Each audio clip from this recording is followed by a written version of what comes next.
Olá, povo de Deus, 30º domingo do tempo comum, 25 de outubro de 2020.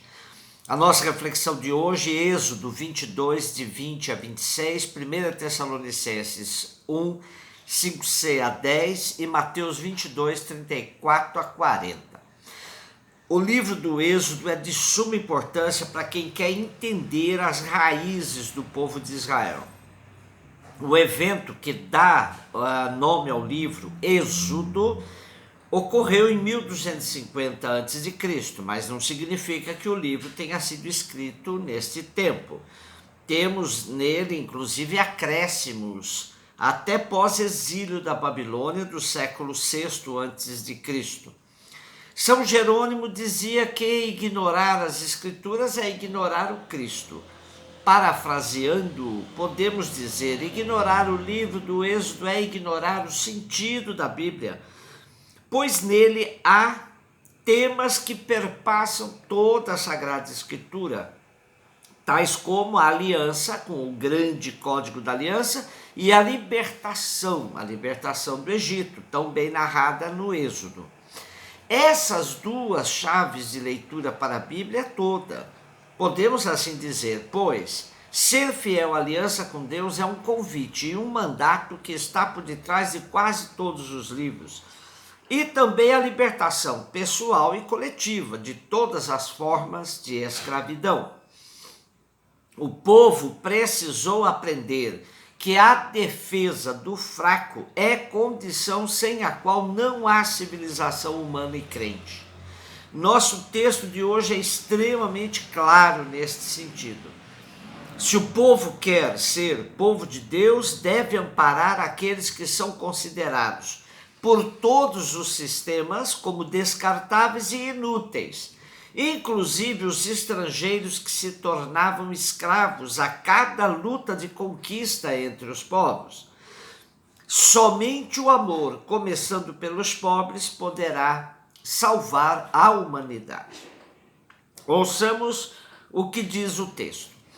Eis o que diz o Senhor: não prejudicarás o estrangeiro, nem o oprimirás, porque vós próprios fostes estrangeiros na terra do Egito.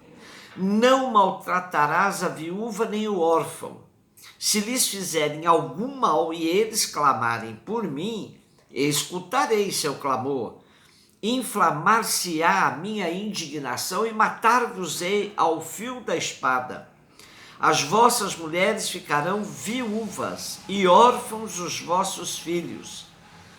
Se emprestares dinheiro a alguém do meu povo, ao pobre que vive junto de ti, não procederás com ele como usurário, sobrecarregando-o com juros. Se receberes como penhor a capa do teu próximo, terás de devolvê-la até o pôr do sol, pois é tudo o que ele tem para se cobrir. É o vestuário com que cobre o seu corpo. Com que dormiria ele?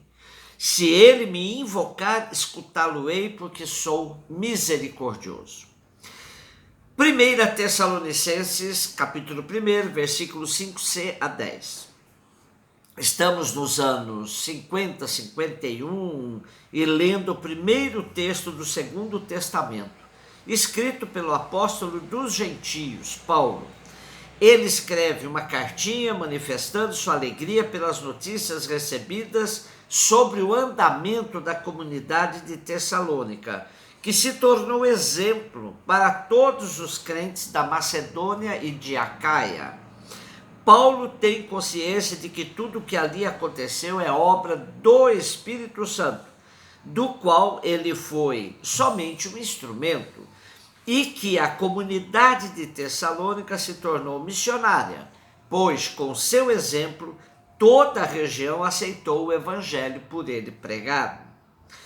Mateus 22, 34 a 40. Uma vez mais temos Jesus frente aos seus opositores, que sempre lhe faziam perguntas, não porque de fato se interessassem pelo parecer de Jesus, mas somente para provocá-lo, para testá-lo, para pô-lo à prova.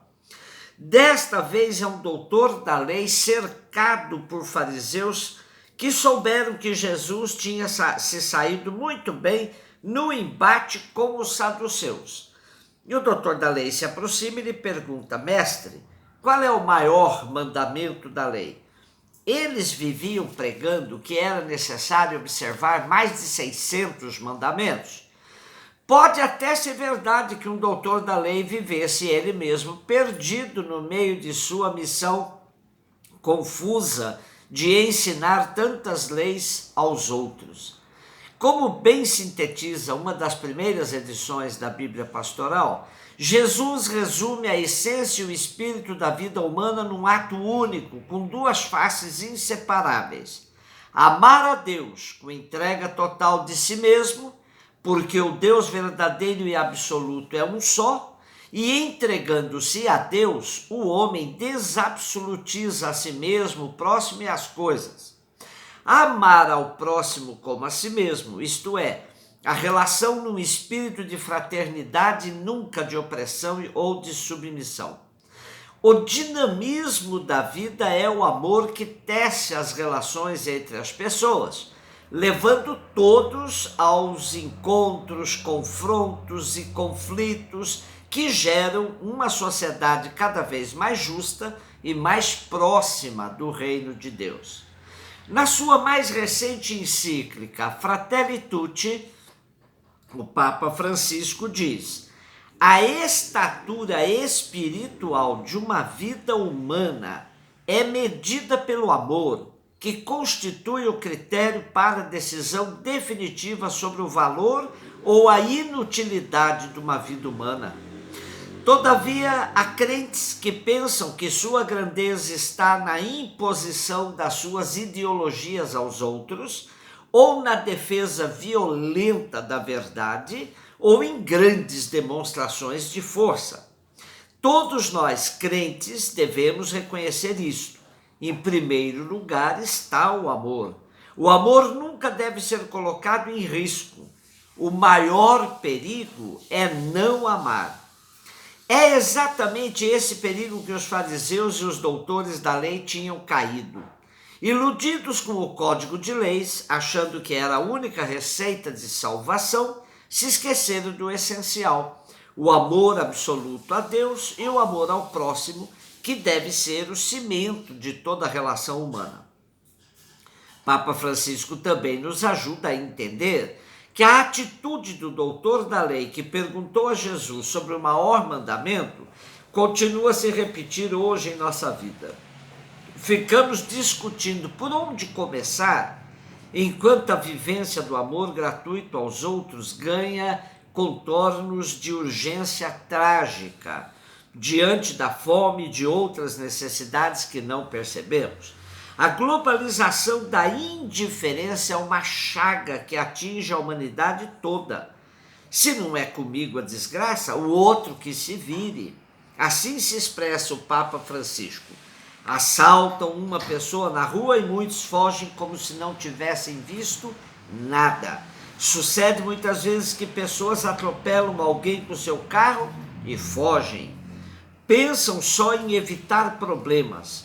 Não importa se um ser humano morre por sua culpa, mas estes são sinais de um estilo de vida generalizado que se manifesta de várias maneiras, porventura mais sutis.